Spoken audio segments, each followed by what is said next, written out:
Assalamualaikum warahmatullahi wabarakatuh. Hai, jumpa lagi dengan Miss Kita di kelas Miss Kita. Kali ini Miss Kita akan membahas tentang sistem tanam paksa pemerintah kolonial Belanda. Sudah siap? Kalau sudah siap, dengarkan baik-baik penjelasan dari Miss Kita ya. Sistem tanam paksa atau kulturstelsel adalah sebuah aturan yang dibuat oleh Gubernur Van der Bos yang mewajibkan setiap desa menyisikan tanahnya untuk ditanami tanaman wajib. Berikut adalah gambar dari Gubernur Van der Bos.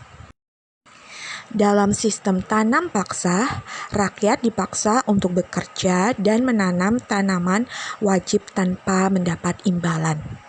Nah, tanaman wajib tersebut antara lain adalah tanaman perdagangan yang laku di dunia internasional. Apa sajakah tanaman tersebut?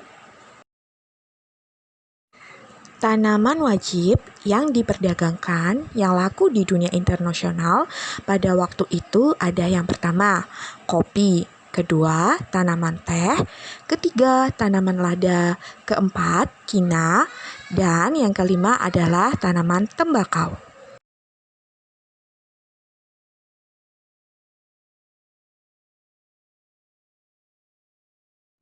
Tanam paksa pertama kali diperkenalkan di mana ya?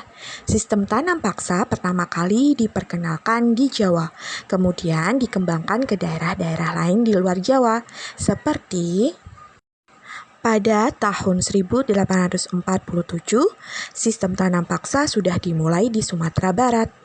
Saat itu, penduduk di sana dipaksa untuk menanam kopi, kemudian diserahkan kepada pemerintahan kolonial. Apa tujuan dari sistem tanam paksa? Tujuannya yaitu memperoleh pendapatan sebanyak mungkin dalam waktu relatif singkat untuk mengisi kekosongan kas Belanda. Kemudian, apa ciri utama dari pelaksanaan sistem tanam paksa? Cirinya adalah keharusan bagi rakyat untuk membayar pajak dalam bentuk pajak in natura yang berupa hasil-hasil pertanian mereka. Dalam pelaksanaan tanam paksa, sebenarnya sudah ada ketentuannya dalam sistem tanam paksa yang terdapat dalam Stadblad atau lembar negara pada nomor 22 tahun 1834. Namun, ketentuan-ketentuan tersebut ternyata hanya tertulis di atas kertas saja. Karena dalam kenyataannya, pelaksanaan tanam paksa banyak terjadi penyimpangan karena hanya menitik beratkan pada kepentingan imperialis.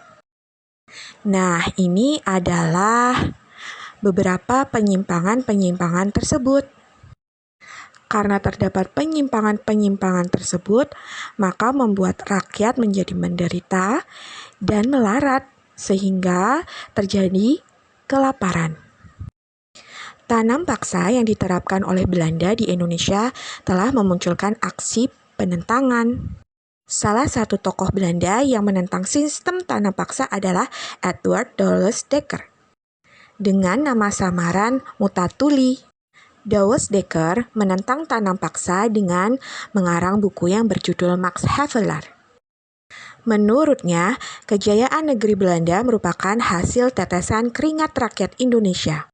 Ia pun mengusulkan langkah-langkah untuk membalas budi baik bangsa Indonesia. Berikut adalah langkah-langkah tersebut. Yang pertama dengan memberikan pendidikan atau edukasi. Yang kedua, membangun saluran pengairan atau irigasi. Dan ketiga, memindahkan penduduk dari daerah padat ke daerah yang jarang penduduknya atau yang disebut dengan transmigrasi. Nah, itu tadi adalah sistem tanam paksa pemerintahan kolonial Belanda. Untuk mengingat kembali tentang apa yang sudah kita bahas, kalian dapat menjawab pertanyaan-pertanyaan berikut ini. Oke, cukup sekian dulu ya video dari Miss Kita. Terima kasih kalian telah menonton video pembelajarannya sampai habis. Wassalamualaikum warahmatullahi wabarakatuh. Jaga kesehatan selalu ya.